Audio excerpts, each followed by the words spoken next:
Alexander Stone was a man who had built empires from nothing, his name synonymous with wealth and power. Yet on a chilly autumn afternoon, he felt smaller than the pebbles on the path before him, for he was standing at the grave of his only.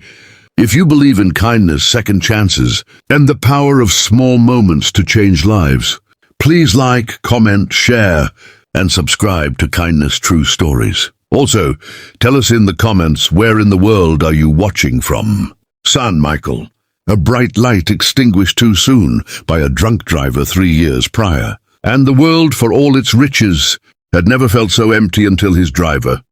pulled up to the cemetery gates and he saw them. 2 little girls, no older than 7 or 8, dressed in thin, mismatched coats against the cold, kneeling in the wet grass right in front of Michael's headstone, their heads bowed and hands clasped in prayer, and a sharp protective anger flared in his chest, a hot rush of indignation that strangers would occupy this sacred space. But as he strode towards them, his expensive shoes sinking into the soft earth, he heard their small voices carried on the wind, a whispered duet of innocence saying, "Please God, bless our mommy, and please God, tell Michael thank you for the sunshine today, and please, please God, tell Michael's daddy that we are praying for him too, every single day." And Alexander froze, the anger dissolving into a profound confusion as he cleared his throat, causing the girls to jump and turn, their eyes wide with the fear of being caught, revealing faces so gaunt and pale that it struck him to the core, and he asked them who they were, why they were here, and the bolder one, with dirt smudged on her cheek, explained that they lived in the shelter down the road, and their mommy was very sick, and they had no money for food or medicine, so they came here every day after school because this was the most beautiful place they knew, and this grave, with the stone angel and the fresh flowers he always brought, felt like a peaceful place to talk to God.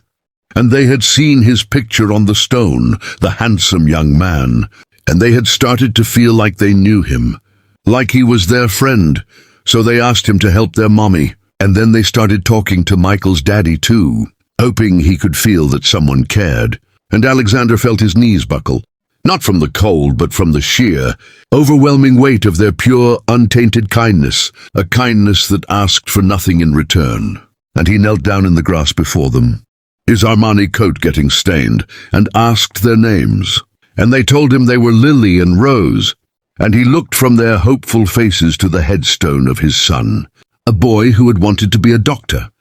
who had loved children, who had his whole life ahead of him. And in that moment, a bridge was built between his immense, silent grief and their innocent, desperate hope, and he took their small, cold hands in his and said, "I think Michael sent you to me." And he led them from the cemetery, not back to the shelter, but to his car, where his bewildered driver watched as the great Alexander Stone helped 2 little girls into the leather back seat, and he took them to a diner where he watched them eat, hamburgers and milkshakes like they were the most precious things in the world. And then he drove them to the shelter and met their mother, a woman named Sarah, whose illness was real and whose spirit was unbroken but exhausted. And Alexander, a man who solved problems with money, saw a problem he could finally fix. A problem that didn't involve boardrooms or billion-dollar deals, but involved 2 little girls who had given him back a piece of his shattered heart. And in the weeks that followed, he moved them into a small, safe apartment. He paid for the very best doctors for Sarah. He set up a trust fund for Lily and Rose's education, and he found himself visiting them more and more,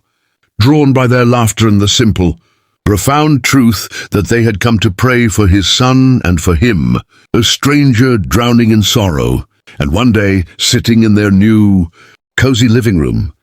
watching Sarah get stronger and the girls play, Alexander felt the first true crack of sunlight pierce the dark cloud that had hung over him since Michael's death, and he realized that the greatest fortune he had ever found was not in a gold mine or a stock market, but on a patch of cold grass beside his son's grave, where 2 little angels taught him that even in the deepest grief, love can find a way to grow again. And he knew Michael had brought them there, a final perfect gift of hope. And if this story of unexpected connection and the power of a simple prayer touched your heart as deeply as it did mine, then please take a moment to like this video,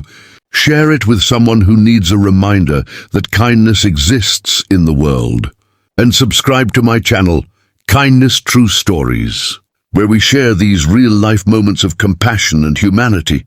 Because by subscribing, you become part of a community that believes in spreading light. One story at a time, so hit that like button. Share this tale of two little girls and a grieving father. And subscribe to Kindness True Stories for more. And together, let's keep the faith in humanity alive.